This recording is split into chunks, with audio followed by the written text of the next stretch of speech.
என்னாவில் சொல் பெறுவதற்கு முன்னே அதையெல்லாம் நீங்கள் பார்க்குறீங்கப்பா.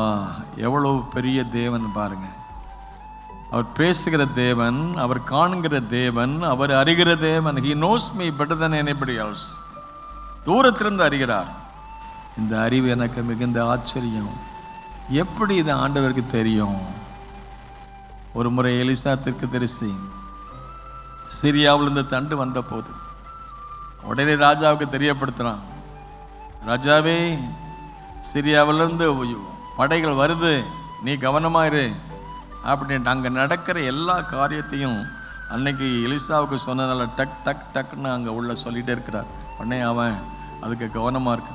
உடனே அங்கே சிரியாவுடைய அந்த ராஜா சொன்ன, யார் நாம் அங்கே நடக்கிற சம்பவத்தை அன்னைக்கு அந்த இஸ்ரேல் நாட்டுக்கு சொல்லணும்னு கேட்டிங்கன்னா, அங்கே ஒரு மனுஷன் இருக்கான், கர்த்தருடைய மனுஷன். அவன் பேர் என்ன?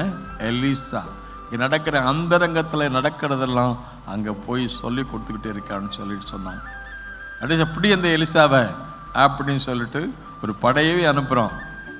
அப்படிப்பட்ட சமயத்தில் இப்போ எலிசா திரு சொன்ன வார்த்தை, ஏப்பா அவரோடு இருக்கிறவர்களை பார்க்கலாம், நம்மோடு இருக்கிறவர்கள் அநேகம் சொல்லு. ஆமே, எல்லாம் சொல்லுங்கள். அவரோடு இருக்கிற பார்க்கலாம், நம்மோடு கூட இருக்கிற. ஆமே, அல்லேலூயா.